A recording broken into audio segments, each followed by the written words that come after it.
వివేక హత్య కేసులో న్యాయం కోసం పోరాడుతున్న ఆయన కుమార్తె సునీతపైనే గత వైసీపీ ప్రభుత్వంలో తప్పుడు కేసులు పెట్టిన వ్యవహారంపై సుప్రీంకోర్టు తీవ్రంగా ఆక్షేపించింది. సునీత, ఆమె భర్త నర్రెడ్డి రాజశేఖర రెడ్డి అప్పటి సీబీఐ ఎస్పీ రాంగ్ సింగ్పై పెట్టిన కేసులను క్వాష్ చేస్తున్నట్లు ప్రకటించింది. ముగ్గురిపై పెట్టిన కేసును విచారించడానికి కూటమి ప్రభుత్వంలో దర్యాప్తునకు ఆదేశించగా ఆ అధికారి బాధ్యతలు చేపట్టిన ఏడాదికి కేసును కొట్టివేస్తూ అత్యున్నత ధర్మాసనం నిర్ణయం వెలువరించింది. వివేక హత్య కేసులో బాధితుల పక్షాన నిలవాల్సిన గత వైసీపీ ప్రభుత్వం నిందితులకే వత్తాసు పలికింది. అధికార మండతో కుట్రదారులను తప్పించి నిందితులపైనే కేసులు పెట్టించింది. సీబీఐ దర్యాప్తు ముందుకు వెళ్లకూడదనే ఉద్దేశంతో బాధితులు, దర్యాప్తు సంస్థలపైనే వైసీపీ ప్రభుత్వ హయాంలో కేసులు పెట్టించారు. వైసీపీ నాయకుల ఒత్తిళ్లతో వివేక పీఏ కృష్ణారెడ్డి 2022లో అప్పటి కడప జిల్లా ఎస్పీ అన్బురాజన్కు ఫిర్యాదు చేశారు. విచారణ పేరుతో సీబీఐ ఎస్పీ రామ్ సింగ్ వేధిస్తున్నారని, ఈ విషయాన్ని సునీత దంపతులకు తెలియజేస్తే సహకరించాలని బెదిరించినట్లు ఫిర్యాదులో పేర్కొన్నారు.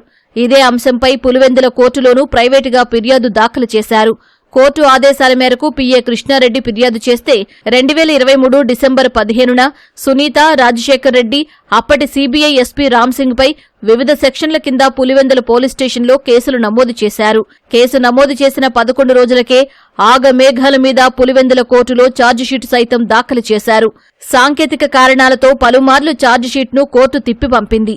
ఈ క్రమంలోనే 2024లో అధికారం చేపట్టిన కూటమి ప్రభుత్వం ఈ ముగ్గురిపై పెట్టిన కేసును తేల్చాలని ఆదేశాలు జారీ చేసింది. పులివెందుల డీఎస్పీ మురళీనాయక్కు బాధ్యతలు అప్పగించగా ఆయన 2024 ఆగస్టు 19న బాధ్యతలు చేపట్టారు. ముగ్గురిపై పెట్టిన కేసులో దాదాపు 8 నెలల పాటు దర్యాప్తు చేసిన పులివెందుల డీఎస్పీ మురళీనాయక్ అనేక మంది సాక్షులు, అనుమానితులు, పోలీస్ అధికారులను ప్రశ్నించారు. మొత్తం 22 మంది సాక్షులను విచారించి వాంగ్మూలం తీసుకున్నారు. వివేక పీఏ కృష్ణారెడ్డితో పాటు వైసీపీ ప్రభుత్వంలో కేసు విచారణాధికారిగా ఉన్న పులివెందుల సీఐ రాజును ప్రశ్నించారు.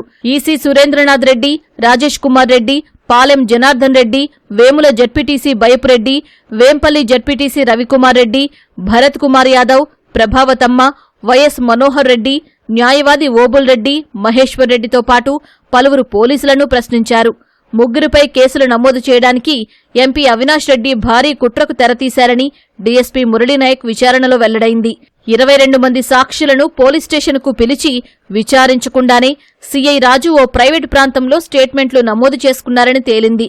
దీనికోసం పులివెందులలో వైఎస్ కుటుంబానికి సన్నిహితంగా ఉన్న ఏఎస్ఐ రామకృష్ణారెడ్డి ఇంటిని ఉపయోగించారు.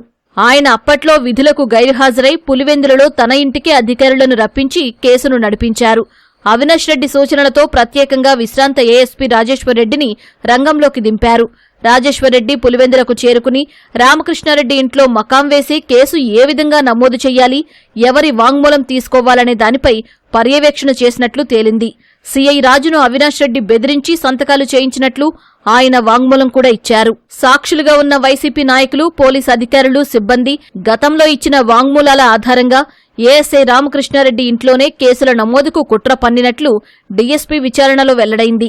వారందరి కాల్ డేటా, లొకేషన్ పరిశీలించి సునీత, రాజశేఖర్ రెడ్డి, సీబీఐ అధికారి రామ్ సింగ్ పై పెట్టింది తప్పుడు కేసని డీఎస్పీ మురళీనాయక్ తేల్చారు.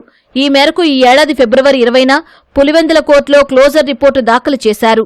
ఇదే అంశాలను సుప్రీంకోర్టుకు సమర్పించడంతో వాదనలు విన్న ధర్మాసనం ముగ్గురిపై పెట్టిన కేసులను క్వాష్ చేస్తున్నట్లు ప్రకటించారు.